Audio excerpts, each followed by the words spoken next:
Well, hello everyone. Welcome back to Broker Inbox. I am your host, Broker Mark, and we are going to continue on with our home ownership series. And in this segment, we're going to be covering listing agreements, agency agreements. And so, anyway, just right out of the gate, for starters, remember the first and foremost important thing you can do as a consumer is your agent selection. There are so many agents out there, a lot of great agents to choose from. A lot of people don't even want to hire an agent. They feel they don't need to, but trust me, for your protection, your best interest, it is extremely important that you hire a real estate professional to help you out in the sale of any real property. I can't illustrate that enough.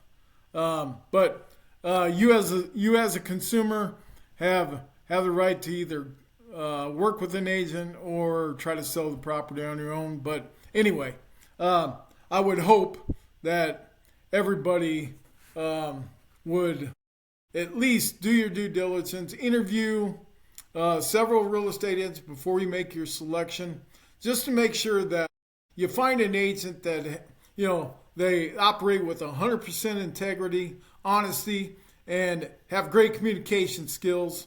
Those are the key characteristics when you're going through the buying or selling of real estate. The most important thing is teaming up with the right agent that is going to get the job done that you expect. Anyway, okay. So let's dive into agency agreements. We're going to start with listing agreements in this segment. The next segment of this series, we're going to cover buyer agency agreement. But in this particular segment, we're going to talk about the listing agreement. So once you've selected your agent, the agent's going to have you sign a listing agreement.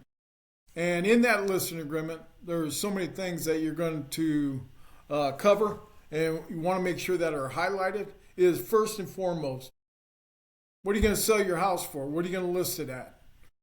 And to get to that number, every agent that you interview is going to do a comparative market analysis, called typically referred to as CMA.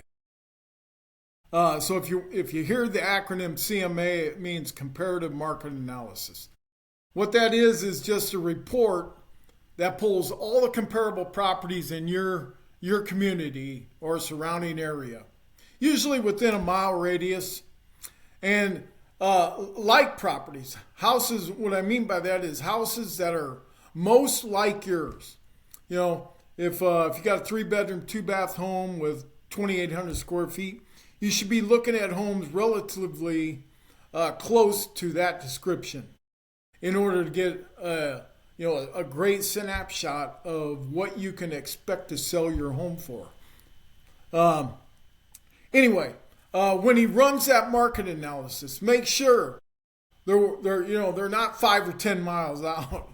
You should be able to find enough comparable properties, all within, say, a mile, 2-mile radius, that have sold less than 6 months ago.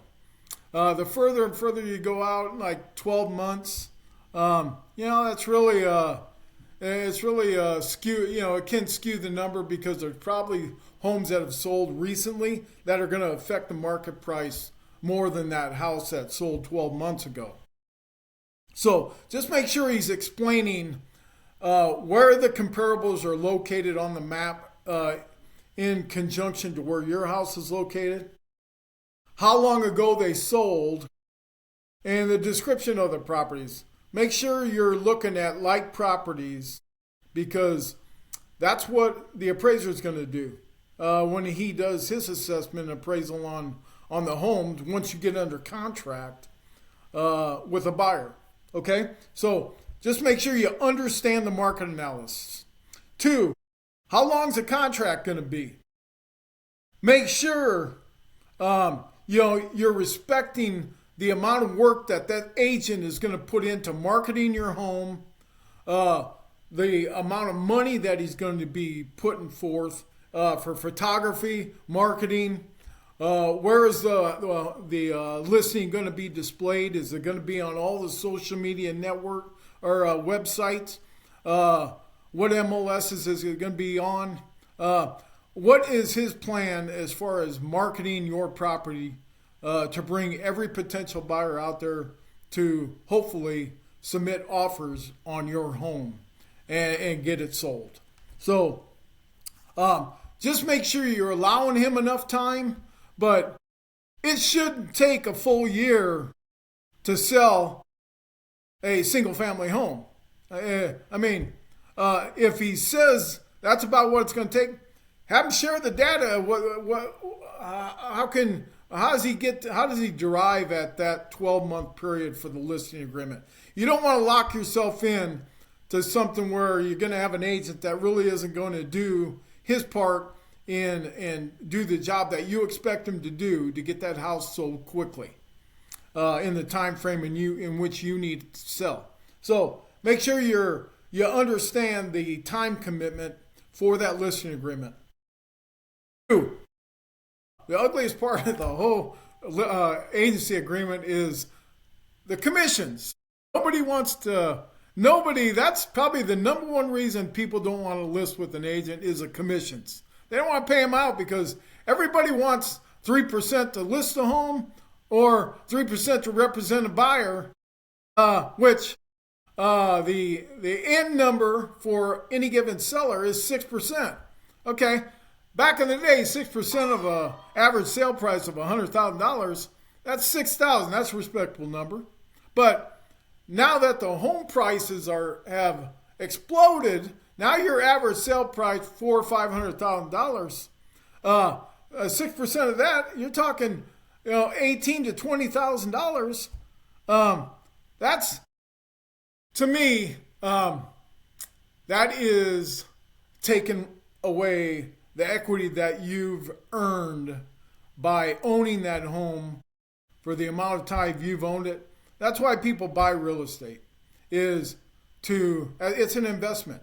And however long you own that home, you should be entitled to as much of that equity as possible when you walk away from the sale of that property.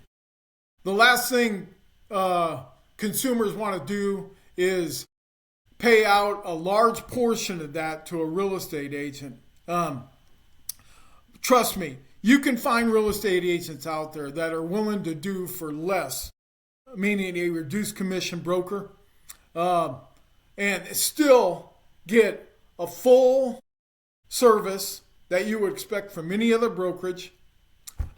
Just make sure you understand the compensation requirements in that contract before you sign anything. And hey, it's your choice as a consumer what you're willing to pay to get that home sold. Just make sure there's full disclosure and you understand the contract completely. Secondly, is the disclosures. It's a requirement to provide disclosures of everything you know about the property. Full transparency to the best of your knowledge. Filling out the disclosure forms that they're simple yes and no questions. Very simple to answer as a homeowner, disclosing everything you know about the property. So any given buyer that's coming along has a full understanding of what your home entails and what to expect. As far as understanding historical issues that you may have had with the home or what a great property it is. You may not have anything to disclose, and it's just general maintenance. So just make sure you answer all the questions thoroughly and honestly, because the buyers, our respected buyers, rely on that disclosure in their due diligence period of selecting the home that they want to buy. Okay? Also, the title companies. You as the seller have the right to select what title company you want to use. If you don't know a lot about title companies, we're going to have a segment coming up in this home ownership series. We're going to talk about title companies and what the role is that they play. So tune in for that. But you have the right to select what title company you're going to use. But if you don't have any preference, ask your agent. They deal with title companies day in and day out, and they probably work with a lot of them that have low fees and do a great job and communicate very well and do everything expected to make sure you have a nice, smooth transaction. And one of the last things I want to cover in the agency agreement is you're going to have a list of inclusions. They're already printed on the listing agreement forms. It's just a general list of items that are typically included with the sale of a property.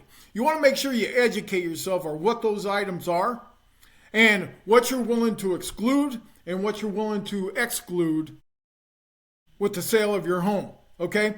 Again, it's part of the contract. Make sure you understand and your agent understands when he writes up that listing for the MLS that he knows exactly what you're excluding and what's going to be included in the sale of a home. Okay? In a nutshell, that's really the main points of a listing agreement. Again, your agent can explain in full detail, but as a consumer, make sure you fully understand each and every line item of that contract to understand what you're getting, what you're signing, what you're getting yourself into. Trust me, you're going to want to understand that completely when you're going through the transaction with a real estate professional. I hope that everybody got something out of this segment of the home ownership series. If you have any questions, my information is at the bottom of the screen. Feel free to email me, reach out. I'll provide my phone number as well. I'm local in the Oklahoma market, so if you live within in the state of Oklahoma, feel free to reach out. Let me answer your questions. If you're in a different market, reach out to a real estate professional. And again, make sure you do your due diligence when selecting your real estate agent. There's no general rule on how many you have to interview. Just make sure you select the right one. Okay? I want to thank everybody for tuning in. Again, Broker Inbox, your host Mark, Broker Mark. Look forward to seeing everybody in the future. Tune in to my, my next series my next episode where we're going to cover buyer-broker agreements. And I hope everybody has a wonderful day. Thanks again. Bye-bye.